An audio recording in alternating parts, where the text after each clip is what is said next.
Hello అండి, అందరికీ hi. నేను బాగున్నాను. మీరు ఎలా ఉన్నారో కామెంట్ బాక్స్లో రాసి చెప్పండి. ఇంక ఈరోజు వచ్చేసి సింపుల్గా డిజైన్ వేస్తున్నానండి. ఇంటి ముందు మాప్ పెట్టేసుకొని సింపుల్గా డిజైన్ వేస్తున్నాను. సో ఇంకా ఈరోజు సండే బ్లాగ్ అండి. సండే కాబట్టి కంపల్సరీ నాన్ వెజ్ ఉండాల్సిందే. సో అందుట్లోనూ చికెన్ అంటే నాకు చాలా ఇష్టం. సో ఇంకా చికెనే ఎక్కువ తీసుకొస్తాము. ఇంకా పిల్లలు కూడా చికెనే మంచిగా తింటారనేసి ఇంకా చికెన్ తీసుకొస్తాము. సో నార్మల్ డేస్ కంటే సండే రోజే ఎక్కువ పని ఉంటుందండి. ఎందుకంటారా, ఇంకా మార్నింగ్ కొంచెం లేట్ లేస్తాము. లేచిన వెంబడే టైం మొత్తం అయిపోతుంది. టిఫిన్ చేసి తినేసి మళ్ళీ ఇంకా పిల్లలకి స్కూల్ డ్రెస్లు, సాక్సులు, వాళ్ళ నాప్కిన్స్ ఇవన్నీ పిండేలోపు ఇంకా టైం అయిపోతుంది. ఇంకా అవన్నీ పిండేసిన తర్వాత మళ్ళీ కుకింగ్ చేయాలి.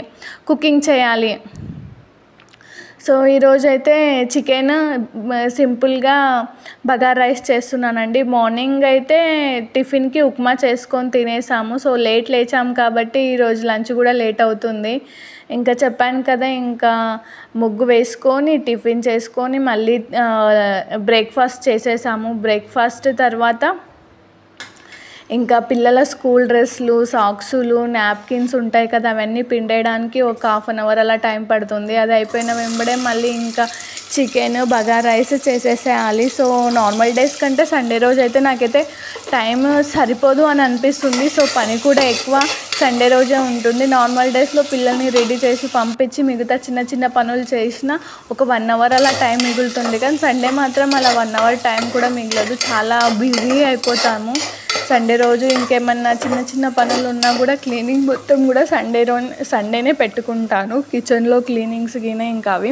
ఇంక ఇక్కడ చికెన్ కోసం అనేసి ఫ్రెష్గా నేను అల్లము, వెల్లుల్లి అప్పటిదప్పుడు దంచి వేస్తున్నానండి. కొంచెం సాల్ట్ వేసేసి ఇలా నాలాగా గ్లాస్లో అల్లం వెల్లుల్లి దంచేది ఎవరికి అలవాటు ఉందో కామెంట్ బాక్స్లో రాసి చెప్పండి. నేనైతే సింపుల్గా అప్పటిదప్పుడు ఇలా గ్లాస్లో వేసి గ్లాస్లోనే దంచి వేస్తాను. సో ఫ్రెష్గా వేస్తే టేస్ట్ బాగుంటుంది అనేసి ఇంకా కొంచెం దంచుకొని అలా వేసేస్తాను. మొత్తం దంచుకొని అంటే మొత్తం మిక్సీకి వేసుకొని ఫ్రిడ్జ్లో అలా పెట్టాను. కొంచెం పెట్టినా కూడా స్మెల్ ఘాటు అనేది ఎక్కువ వస్తుంది. వేరే వాళ్ళకి అనిపిస్తుందో అనిపించదో కానీ నాకైతే అది స్పష్టంగా తెలుస్తుంది ఘాటు ఉంది అనేసి. అందుకని నేను ఎప్పటికప్పుడు కొంచెం అల్లం, 2-3 అల్లము, కొంచెం అల్లము, 2-3 వెల్లుల్లి అప్పటిదప్పుడు దంచి కర్రీలోనికి వేసేస్తాను. సో ఇక్కడ ఫ్రెష్గా దంచి చికెన్లోనికి వేసాను. టేస్ట్ ఇంకా బాగుంటుంది అనేసి.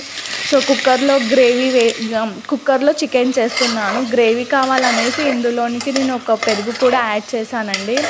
గ్రేవీ కావాలనేసి ఒక పెరుగు యాడ్ చేసి, సో పెరుగు వేసామనుకోండి గ్రేవీ థిక్గా వస్తుంది, టేస్ట్ కూడా బాగుంటుంది. ఇంకొకటి చికెన్ వేడి అవుతుంది అని అంటారు కదా, పెరుగు వేయడం వల్ల చికెన్లో వేడి కాకుండా కొంచెం తగ్గుతుంది అన్నట్టు. ఇంకా గ్రేవీ కోసము ఇంకొకటి ఆ రీజన్ అనేసి ఇంకా నేను చికెన్లోనికి గ్రేవీ కోసం అనేసి పెరుగు వేసాను. ఇంకా సరిపడినంత కారం వేస్తున్నాను చికెన్లోనికి. ఇందులోనికే నేను ఫ్లేవర్ కోసం అనేసి కొత్తిమీర,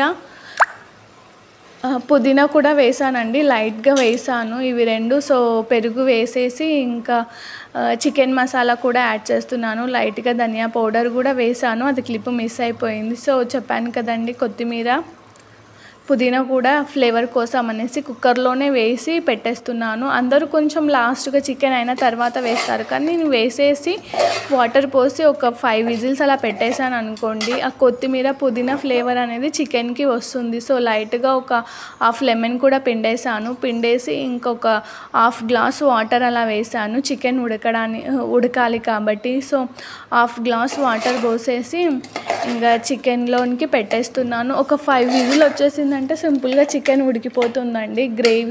గ్రేవీ కావాలి అనేసి నేను కుక్కర్లో చేస్తున్నాను, ఫ్రై చేయడం లేదు. సో నాకైతే సింపుల్గా చికెన్ కర్రీ టేస్ట్ అయితే బాగా కుదిరింది. దీంట్లో అన్నీ వేయడం వల్ల కొత్తిమీర, పుదీనా, చికెన్ మసాలా, ధనియా పౌడరు ఇవన్నీ వేయడం వల్ల కొంచెం ఎప్పటి టేస్ట్ కంటే కొంచెం ఫ్లేవర్ వేరేలాగా వస్తుంది. సో అందుకనేసి నేను ఇవన్నీ యాడ్ చేసి ఇంకా కుక్కర్ విజిల్స్కి పెట్టేశాను. ఇంకా సింపుల్గా బగారా రైస్ చేద్దామని అన్నాను కదండి, దానికోసం అనేసి కొత్తిమీర, పుదీనా, ఆనియన్స్, కరివేపాకు, లెమన్, పచ్చిమిర్చి, అల్లం వెల్లుల్లి పేస్ట్, నెయ్యి, ఇంకా మసాలా దినుసులు. సో ఈసారి నేను ఫస్ట్ మసాలా దినుసులు వేయకుండా తర్వాత లాస్ట్కు వేసానండి. ఒక 2 స్పూన్ల ఆయిల్, ఒక స్పూన్ నెయ్యి వేసేసి అందులోనికి పచ్చిమిర్చిలు వేసేసాను. పచ్చిమిర్చి వేసిన వెంబడే ఇంకా 2 మినిట్స్ అయిపోయాక ఆనియన్స్ కూడా మొత్తం వేసేసాను. సో ఆనియన్స్ మగ్గడానికి మనకు టైం పడుతుంది. ఆలోపు మసాలాలు ఉంటాయి కదండి, దాల్చిన చెక్క, ఇలాచీ, షాజీరా, ఇంకా బిర్యానీ ఆకు అనేసి నేను పక్కన తీసి పెడుతున్నాను. ఇక్కడ సరిపడినంత సాల్ట్ కూడా వేసేసాను బిర్యానీ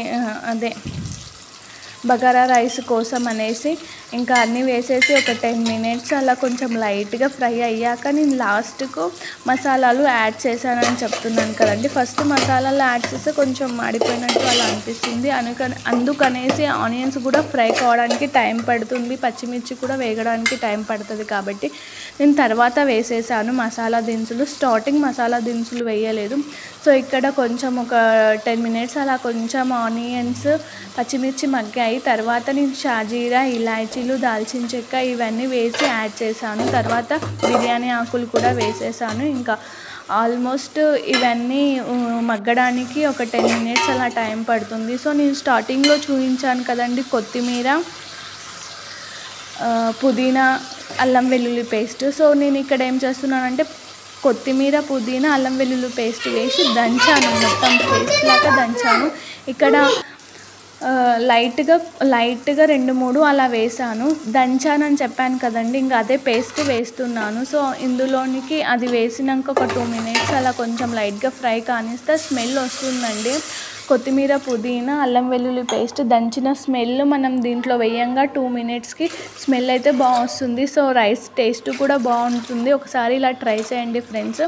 సో ఇంకా 2 గ్లాసుల రైస్కి 4 గ్లాసెస్ వాటర్ పెట్టేశాను, అది మరగడానికి పెట్టేశాను. ఇలా 5 విజిల్స్ వచ్చేసాయి. ఇంకా కుక్కర్ మూతను ఓపెన్ చేస్తున్నానండి. ఓపెన్ చేశాక ఇంకా సింపుల్గా 5 విజిల్స్కి అయితే నా చికెన్ కర్రీ అయితే రెడీ అయిపోయింది. కుక్కర్లో చేసుకోవాలంటే సింపుల్గా 5 విజిల్స్లో చికెన్ కర్రీ సూపర్ అవుతుంది.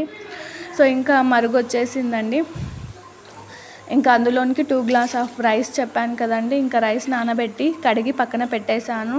ఇంకా అది వేసేస్తున్నాను. రైస్ మొత్తం వేసేసి ఒక 10 మినిట్స్ అలా రైస్ ఉడికిపోతే దమ్కి వేసేస్తే ఇంకా సింపుల్గా నా స్టైల్ బగారా రైస్ రెడీ అయిపోతుంది.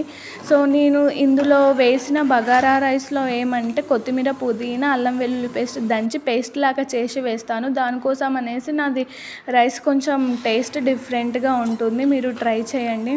ఇంకా ఈరోజటి సింపుల్ బ్లాగ్ అండి. ఒక 15 మినిట్స్లో అయితే ఇంకా బగారా రైస్ రెడీ అయిపోతుంది. ఆల్మోస్ట్ రైస్ మొత్తం ఉడికిపోతుంది.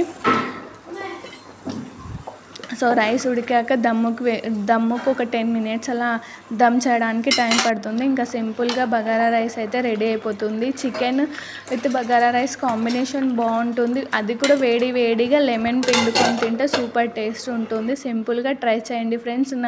ఇంకా సింపుల్గా బగారా రైస్ దమ్ కూడా అయిపోయింది. సో చూడండి ఎంత పొల్లుగా రైస్ పర్ఫెక్ట్గా వచ్చిందో బగారా రైస్. సో ఇంకా రైస్, చికెన్ 2 అయిపోయాయి. ఇంకా ప్లేట్లో వేసుకొని తినేయడమే వేడిగా. ప్లేట్ తీసుకొని ఇంకా బగారా రైస్ వేస్తున్నానండి ప్లేట్లోనికి.